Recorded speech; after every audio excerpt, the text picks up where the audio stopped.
présence ici démontre l'attachement et l'intérêt que vous accordez à la science.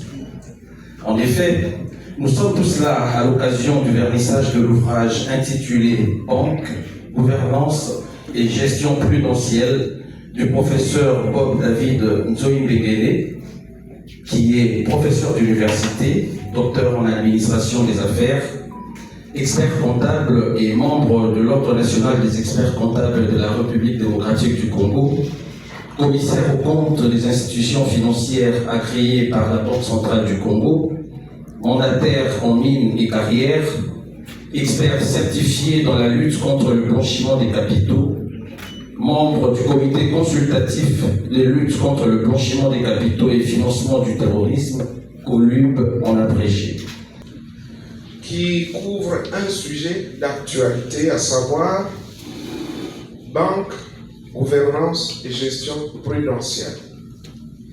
Il s'agit d'un ouvrage de 283 pages couvrant de manière théorique, pratique et scientifique des sujets importants de l'activité des institutions financières en général et des banques en particulier. L'ouvrage analyse avec un esprit critique les failles et les fragilités du système bancaire congolais. Il a le mérite de proposer un système efficace et adéquat de gouvernance appelé gestion prudentielle des banques, afin d'assurer une gestion appropriée, prudentielle et préventive de l'institution. Outre les notions générales sur les banques abordées au premier chapitre, l'auteur présente les principes de la structure organisationnelle et le gouvernement d'entreprise dans les banques, les normes de lutte contre le blanchiment des capitaux et le financement du terrorisme, les normes prudentielles de gestion et les rudiments de la gestion des crédits et de la gestion des risques bancaires. De la lecture de 6 chapitres proposés par l'auteur, nous avons noté le point suivant que nous aimerions partager avec l'assistance. 1. La proposition d'une définition spécifique de la banque adaptée à la législation et à la réglementation applicable aux banques. Comparée à celle que nous retrouvons dans certains ouvrages, elle rappelle qu'une banque doit obligatoirement prendre la forme d'une société anonyme avec conseil d'administration. 2. L'ouvrage propose un outil quantitatif et dynamique de catégorisation des banques appelé BDM, Banking Categorization Matrix, BPCM en sigle. C'est un outil mis à la disposition des académiciens, des praticiens et même du régulateur pour catégoriser et classifier les banques. De cet outil, il ressort que la République démocratique du Congo ne dispose d'aucune grande banque.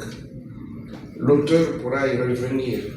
Un grand patron d'une des grandes banques du pays, en tout cas nous considérons qu'elle est grande, mais l'auteur nous dira effectivement quels sont les critères qu'il aura retenus.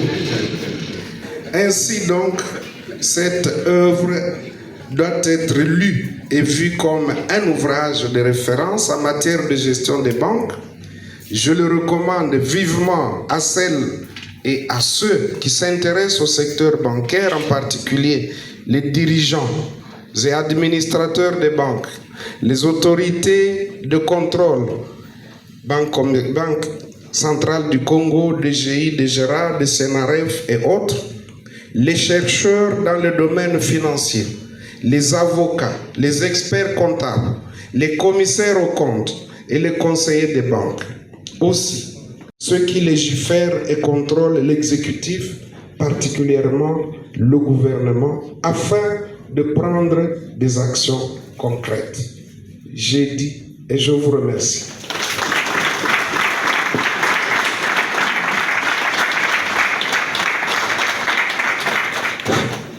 nous remercions l'honorable professeur Modeste Bahati pour ses commentaires. À présent, mesdames et messieurs, nous allons accorder la parole à monsieur Yves Keppers. À 38 ans d'expérience dans les finances, dont 34 dans le secteur bancaire et 20 en République démocratique du Congo. Il est président honoraire de l'Association congolaise des banques, conseiller en diplomatie économique du Royaume de Belgique et administrateur indépendant à Sofibank SRL. Monsieur Yves, vous pouvez prendre la parole. Sous vos applaudissements, bien sûr.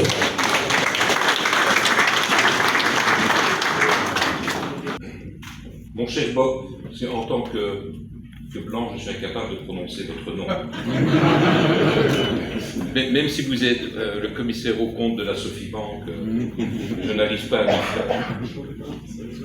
Je remercie le présentateur qui a fait l'introduction et puis le professeur Modeste Bahati, qui non seulement a fait une analyse analytique poussée de l'ouvrage de M. Bob, mais a aussi été un fameux sponsor, parce que quand il a énoncé toutes les personnes qui pourraient être intéressées par l'ouvrage, je ne sais pas combien votre éditeur a réservé l'ouvrage, mais il peut y en avoir quelques-uns. Ma tâche est compliquée parce que je suis un orateur brillant d'une part, et d'autre part, beaucoup de choses ont été dites. Et je ne voudrais donc pas répéter ce qui a été dit pour éviter de vous lasser. Toutefois, l'ouvrage de M. Bob est un ouvrage synthétique, analytique, thématique et quelque part accessible. Et je vais même résumer le papier que j'avais préparé. Je le diviserai en trois parties. Il y a une partie introductive qui rappelle bien le cadre dans lequel l'ouvrage s'inscrit, en rappelant les raisons de la faillite du secteur bancaire durant les années 90 en République démocratique du Congo, essentiellement par défaut de réglementation, non-respect de réglementation et faiblesse du contrôle. Ici on parle de l'autorité de contrôle et de régulation. Le professeur a bien détaillé les chapitres sur lesquels se porte l'ouvrage, et on a une introduction, une approche globale de ce qui fait le secteur bancaire aujourd'hui, dans une économie donnée. Et le professeur Bahati a bien rappelé qu'on évoluait dans une économie donnée. Et si je devais, pour les deux premiers chapitres, retenir une seule phrase, une seule, c'est celle-ci. Le ratio entre les crédits et le produit intérieur brut au Congo dénote la faible activité de l'industrie bancaire congolaise. C'est la phrase phare que je retiens parce que je voudrais y revenir dans l'appréciation de l'ouvrage. L'ouvrage, en effet, développe particulièrement, et c'est toujours dans cette première partie, tout le dispositif qui a été mis en place dans la lutte contre les blanchiments du capitaux et le financement du terrorisme. C'est important parce que souvent la clientèle se demande pourquoi les banques posent autant de questions. Il faut savoir que nous sommes inscrits dans un système financier international et mondialisé et que nous dépendons de la capacité du secteur bancaire à pouvoir effectuer des transactions internationales. Et jusqu'à présent, l'essentiel de celle-ci se déroule soit en euros, mais majoritairement en dollars. Et le patron de la Rabobank est ici avec moi, nous le savons, nous avons fait plusieurs voyages aux États-Unis, parce que le Congo reste, indépendamment des contraintes du GAFI qui ont été rappelées par le professeur Bahati, sous la menace d'être exclu du système financier international. C'est la raison pour laquelle on dit qu'il est sur la liste grise. Mais être sur la liste grise, ça suppose beaucoup de contraintes. C'est pour ça qu'il y a la loi bancaire qui a été rappelée et une flopée de décrets qui ont été également signés par le gouvernement pour essayer de réguler ces contraintes et répondre aux exigences du GAFI. Ça, c'est la première partie qui est d'un abord relativement facile. La deuxième partie, c'est un chapitre, enfin ce sont trois chapitres très techniques.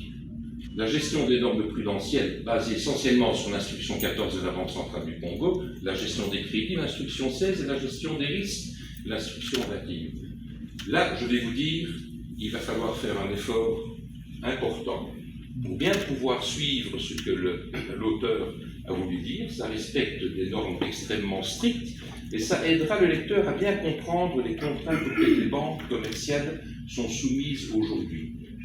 Et comme je le lui ai dit en préparant mes commentaires, il y a malheureusement dans la volonté de la Banque centrale du Congo d'imposer un certain nombre de contraintes pour être au niveau des exigences, notamment du comité de Bâle, des contraintes qui ne sont pas applicables au secteur bancaire en République démocratique du Congo. Et c'est bien dommage qu'on vous impose des règles qu'il est impossible de suivre, mais je ne vais pas revenir sur ces règles. Mon cher Bob, je m'arrêterai là dans le commentaire du livre, mais j'ajouterai qu'il aurait fallu, comme je vous l'ai dit, une troisième partie. Car lorsqu'on commente le livre, on l'apprécie.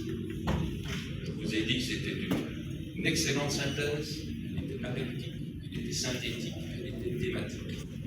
Et elle soulignait bien les contraintes auxquelles le secteur bancaire en République démocratique du Congo était soumis. Mais à toute appréciation, il doit bien entendu y avoir un œil critique, sinon ce n'est pas une appréciation. Je considère que cet ouvrage pourrait être un livre de chevet, pas seulement pour ceux qui ont des insomnies, parce que ceux qui ont des insomnies peuvent le lire. Je vous garantis que vous trouverez le sommeil rapidement. Mais pour les étudiants en économie, les étudiants en finance, ceux qui se destinent à une carrière bancaire et de façon plus large pour les agents de banque. Au lieu d'aller se pénétrer des 55 instructions de la Banque centrale du Congo, parce qu'il y en a 55, quand je suis arrivé au Congo il y a 20 ans, il y en avait 18. Maintenant on est à 55. Et bien entendu, comme l'a rappelé le professeur, je pense que ce serait également un ouvrage très utile pour tous les administrateurs du secteur bancaire. Il y a 15 banques, plus ou moins 10 administrateurs par banque. Vous avez déjà 150 ouvrages devant vous. Voilà, votre projet est ambitieux. Il est ambitieux et vous avez eu le mérite, mon cher Bob, de le parachever et d'arriver au bout d'un chemin bien complexe. En tout cas, c'est une belle contribution originale qui mérite une seconde édition, comme on dit, ouvrage complété et avec une postface. Bravo en tout cas et merci.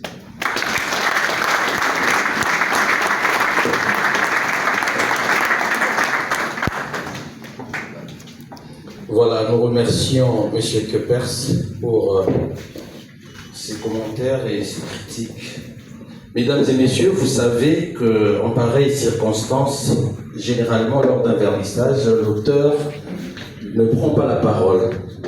Mais nous allons faire une exception ce soir parce que beaucoup de choses ont été dites dans cet ouvrage.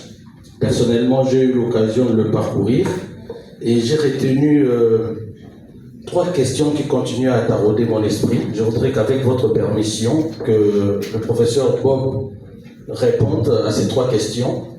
Et alors, pourquoi recommandez-vous aux banques la date d'arrêté des comptes par leur conseil d'administration, soit le 10 avril de l'année qui suit l'exercice clos? Catégorise grande banque, moyenne banque, petite banque. Mais pour faire cette catégorisation-là, la Banque centrale tient compte d'un élément. La Banque centrale dit simplement, si je crois tu contrôles encore ta part du marché en termes de total bilan, total crédit, total dépôt, dépasse 10%, tu es dans la catégorie des grandes banques. Entre 5, je crois, et 9,9, tu es une moyenne banque et le reste, c'est dans la catégorie des petites banques. Avec une telle analyse, je me souviens une fois, c'est vrai que je l'ai encore commenté dans l'ouvrage, j'ai vu un rapport, c'est même la presse qui en parlait pour dire que les niveaux d'activité du secteur bancaire congolais est trop faible. C'est le FMI qui l'avait souligné. En poussant plus loin, on dit, on est à un taux, je crois que M. Keppers l'a souligné ici, on conservé aujourd'hui autour des 10%, mais quand j'ai réalisé l'ouvrage, c'était autour de 8-9%. Comment est-ce qu'on peut dire que nous avons des grandes banques pendant que notre ratio, parce que l'FMI a utilisé ces ratios-là, crédit sur PIB ne dépasse même pas 10%, là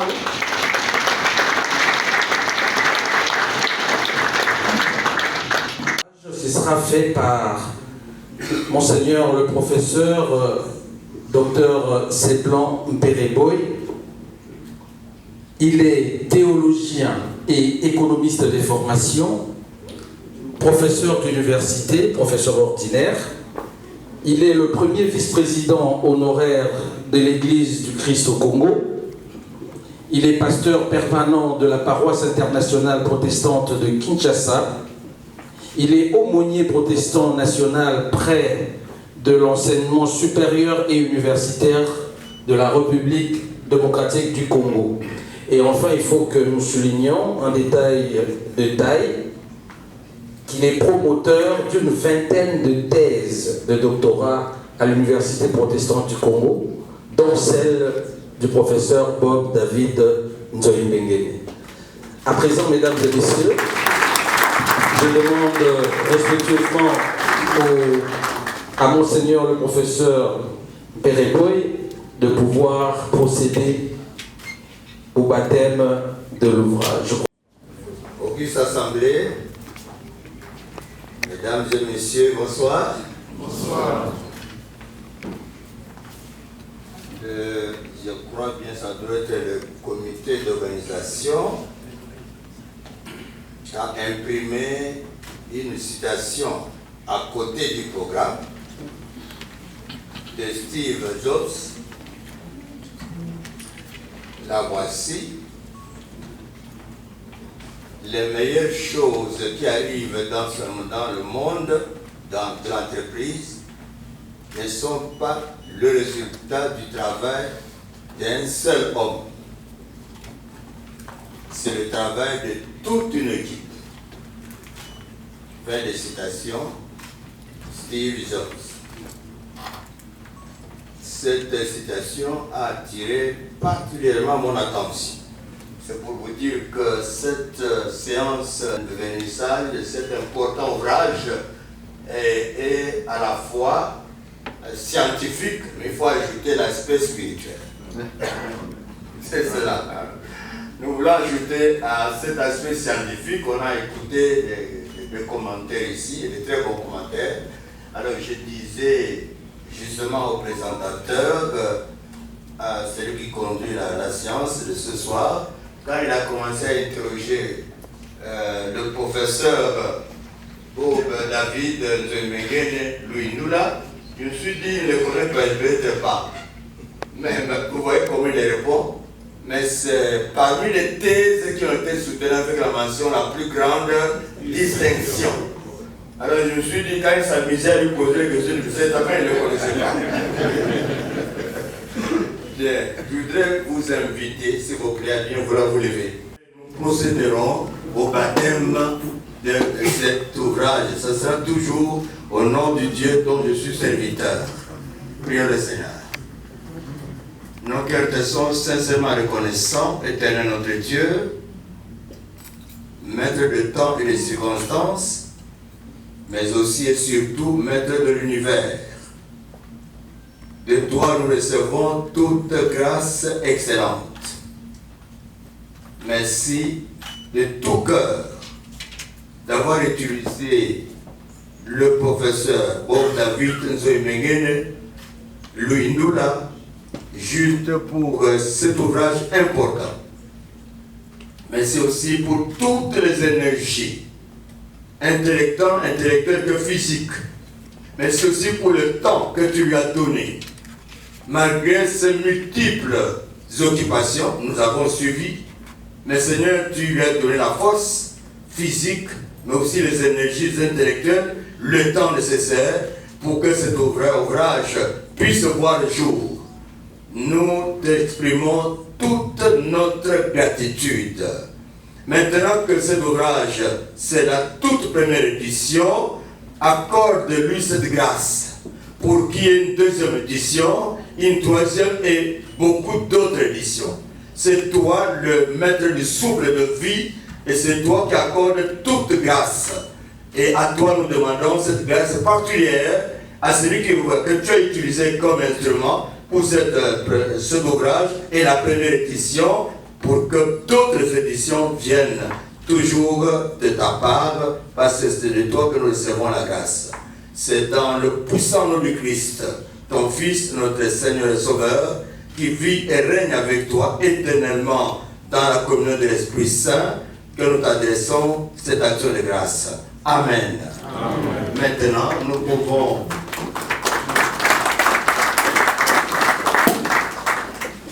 Cet important ouvrage du professeur Bob David Nzoimbengene Luindula, intitulé Banque, gouvernance et gestion prudentielle. Nous baptisons cet important ouvrage à cette heure au nom du Père, du Fils et du Saint-Esprit. Amen. Amen. Merci beaucoup. On peut applaudir.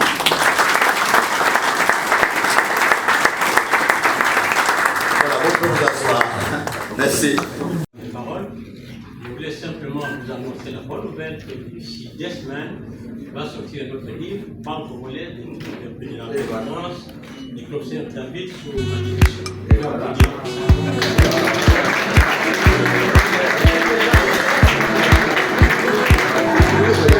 C'est pas caché,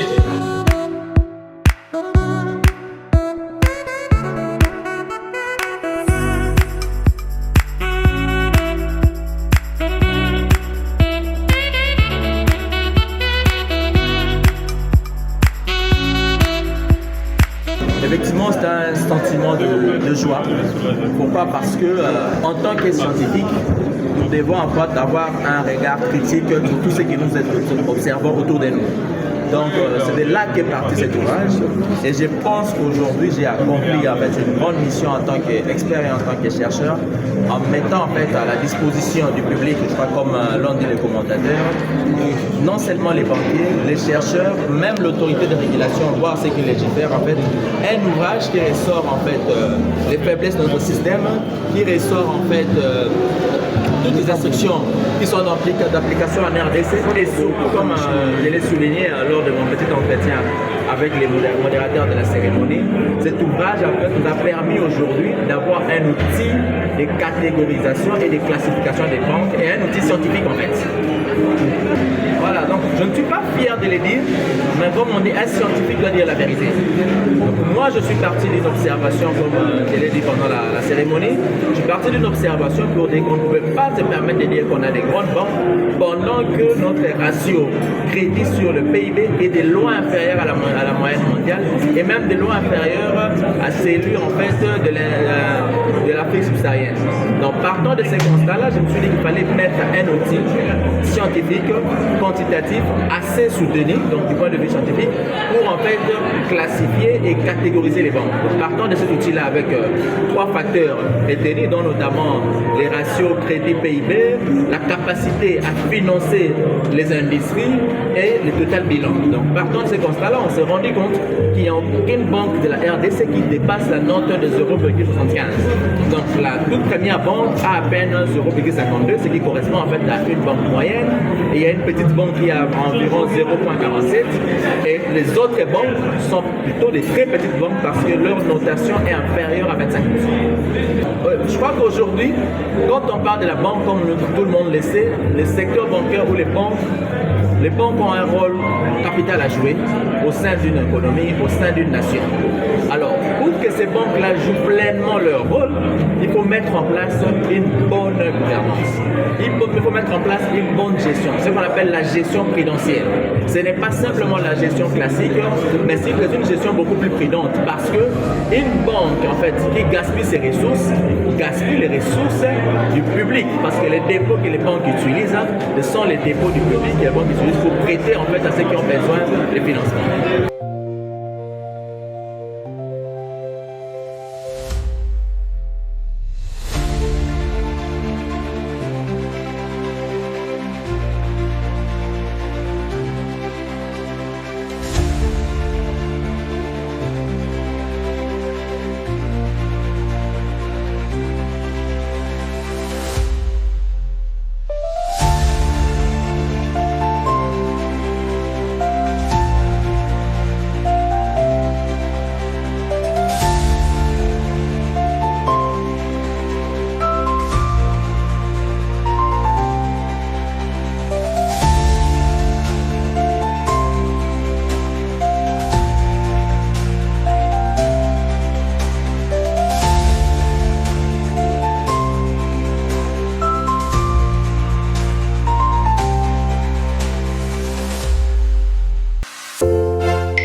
Love.